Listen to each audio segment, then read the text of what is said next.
Hey, balik lagi bareng gue Al di channel Squishy Film. Kali ini kita akan menceritakan sebuah film tentang sekelompok orang yang menaiki pesawat dan terdampar di sebuah pulau yang ternyata berisi suku kanibal terakhir di dunia ini.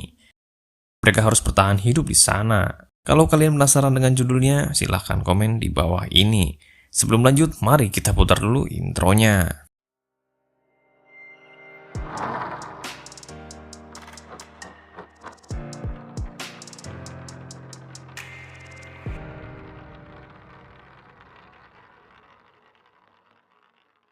Mari kita beramal, dan amal yang paling mudah adalah dengan subscribe channel ini. Film dimulai dengan diperlihatkan sekelompok tim yang berisi 4 orang. Dia adalah Charles, Swan, Rolf, dan Robert. Di dalam pesawat, mereka menikmati perjalanan dan terlihat sedang santai menikmati pemandangan lebatnya hutan. Dari sini kita mulai tahu kalau mereka akan menuju ke Pulau Borneo untuk melakukan petualangan. Karena kondisi medan dalam kawasan hutan, pesawat yang mereka tumbangi harus mendarat di sebuah lahan yang terjal. Akibatnya mesin dan roda dari pesawat mengalami kerusakan. Pesawat yang mereka tumbangi tepat mendarat di tempat teman mereka mendirikan sebuah kemah. Dia adalah Wilinski dan Roland. Namun di dalam perkemahan terlihat sangat sepi. Setelah dicari-cari, ternyata sama sekali tidak ada satupun dari mereka di sana. Bahkan tenda didirikan terlihat sangat berantakan dan telah lama ditinggalkan. Mereka juga menemukan sebuah senjata tradisional yang berujung runcing yang sudah berlumuran darah. Robert pun menjadi khawatir dengan keadaan kedua temannya yang tidak ditemukan di dalam kemahnya. Dalam keadaan emosi dengan cerobohnya, dia masuk ke dalam hutan lebih dalam lagi. Melihat aksi ceroboh yang dilakukan Robert, kemudian Roy lalu menyusulnya agar tidak terjadi sesuatu yang tidak diinginkan. Tapi ternyata mereka justru menemukan seorang mayat dengan wajah yang telah hancur, sehingga tidak diketahui identitas dari mayat tersebut. Roy yang memiliki pengetahuan tentang dunia survival di hutan, dia mengatakan bahwa di tempat mereka saat ini mungkin masih ada suku kanibal terakhir yang masih ada di dunia. Oleh sebab itu, mereka memutuskan untuk selalu waspada. Tapi di tengah malam, Swan kebelet buang air kecil. Dia kemudian keluar pesawat tempat mereka beristirahat. Dan tak lama kemudian terdengarlah suara teriakan dari Swan. Charlie mencoba untuk menolongnya, tapi dilarang pergi oleh Robert karena dianggap sangat berbahaya. Ketika pagi telah tiba, mereka sudah berani keluar untuk mencari Swan. Namun Charlie tak sengaja menginjak sebuah perangkap yang dipasang oleh para suku kanibal. Kemudian Charlie pun terbunuh oleh perangkap itu. Robert dan Roy terpaksa meninggalkan Charlie yang sudah mati di dalam sebuah perangkap. Mereka pun melanjutkan pencarian Swan. Namun tiba-tiba Robert mencium bau daging bakar yang cukup lezat. Setelah dicari asal sumber dari bau itu, ternyata Swan sudah dipanggang di atas kobaran api dan tubuhnya dibagi-bagi dan dimakan dengan lahap oleh para suku kanibal. Roy dan Robert lalu perlahan meninggalkan tempat itu. Mereka takut akan dijadikan santapan oleh para suku kanibal. Dan sampailah mereka di sebuah aliran sungai. Mereka pun membuat rakit dari bambu untuk menyusuri sungai yang dianggap sama dengan arah pulang menuju pesawat. Tapi di perjalanan arus jeram makin ekstrim, dan sampailah mereka di aliran sungai yang cukup curam dan sangat deras. Rakit mereka terbawa arus deras sungai. Robert pun berenang dan naik ke atas sebuah batu untuk menyelamatkan diri. Namun Roy hilang terbawa arus sungai. Robert kemudian kembali ke darat melewati jalur hutan. Di tengah jalan, Robert lapar. Dia pun mencari makanan yang tersedia di hutan. Robert lalu memakan sebuah jamur liar dan sialnya ternyata jamur itu yang dimakan adalah jamur beracun. Robert pun akhirnya keracunan dan berhalusinasi, kemudian dia pingsan. Setelah Robert terbangun dari tidurnya, sudah ada begitu banyak suku kanibal yang telah mengelilinginya. Robert kemudian ditangkap dan dibawa ke tempat tinggal para suku kanibal. Di tempat suku kanibal, pakaian Robert disobek dan ditelanjangi. Rudal balistik milik Robert pun dipegang-pegang. Dan Robert dianggap sebagai sesuatu yang aneh seperti burung, dan dianggap mempunyai kemampuan untuk terbang seperti layaknya burung. Setelah pingsan, Robert dimasukkan ke dalam kurungan bersama hewan buruan yang ditangkap oleh para suku kanibal. Dari kurungan itu, dia melihat aksi sadis dari para suku kanibal. Dia melihat salah seorang suku kanibal dihabisi oleh sukunya sendiri. Mereka menyembur mayat itu sambil menunggu dagingnya membusuk. Lalu setelah itu mereka memakannya. Malam harinya, salah seorang gadis kanibal cantik datang melihat Robert. Robert yang sangat kelaparan meminta untuk diberi makan kepada wanita cantik itu. Namun karena wanita itu tidak mengetahui maksud dari perkataan Robert, gadis ini malah jadi salah paham. Gadis cantik dari suku kanibal mendekati Robert, bukan untuk memberi makan, tapi justru mengocok rudal balistik milik Robert yang siap tempur. Walaupun kelaparan, namun Robert tetap pasrah saja menikmati layanan mantap dari gadis suku kanibal. Tak lama kemudian datanglah para bocil kanibal yang melimpari Robert dengan batu. Robert kemudian menggunakan bahasa isyarat. Dia mencoba menghibur para bocil kanibal dengan atraksi tangannya, agar para kanibal cilik ini menjadi senang dan dekat dengan Robert.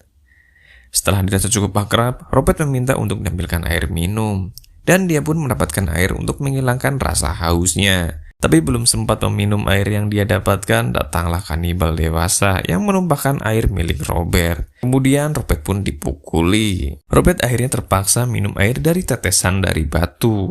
Robert pun makan daging hewan mentah hasil buruan para kanibal untuk bertahan hidup. Robert heran sebenarnya apa yang akan dilakukan para kanibal kepadanya. Dan ternyata dia melihat para kanibal membawa burung elang yang berada di kurungan yang sama dengan dirinya. Burung itu dijadikan umpan buaya. Setelah buaya makan umpan, buaya itu kemudian ditangkap untuk dimakan oleh para suku kanibal. Mungkin nasibnya akan sama seperti burung elang itu, karena dia dikurung di tempat yang sama dengan burung elang. Kemudian dia memikirkan cara untuk kabur, dengan cara berpura-pura mati karena kelaparan.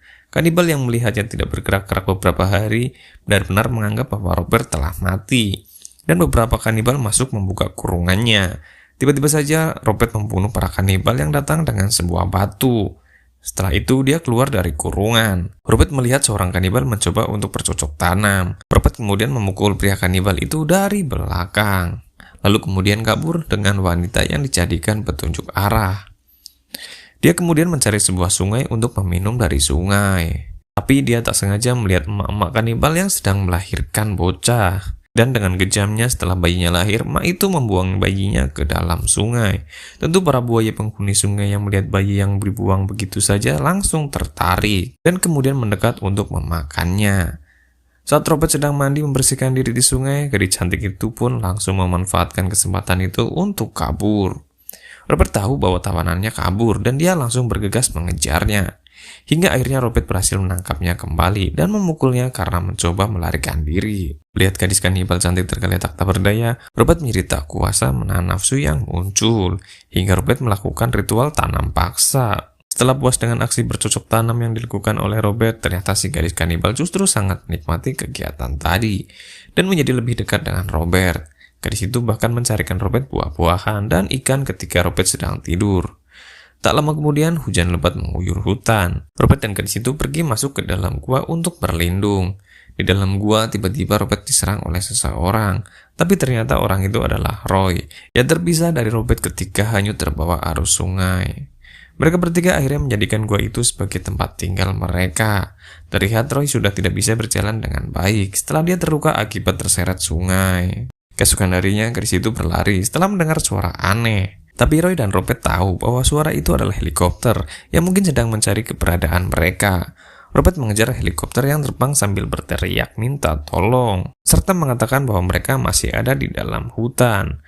Tapi karena hutan begitu lebat, helikopter itu tidak melihat dan mendengar suara dari Robert, hingga pergi dan menghentikan pencarian mereka. Lalu mereka bertiga menggunakan sebatang kayu untuk berenang mempercepat laju mereka dalam mengarungi sungai. Karena kemungkinan pesawat yang mereka naiki arahnya sama dengan aliran sungai yang saat ini dia telusuri. Tapi baru sebentar berenang, para buaya langsung mengejar mereka. Mereka bertiga menjadi panik dan segala upaya mereka coba untuk menjauh dari buaya itu agar selamat.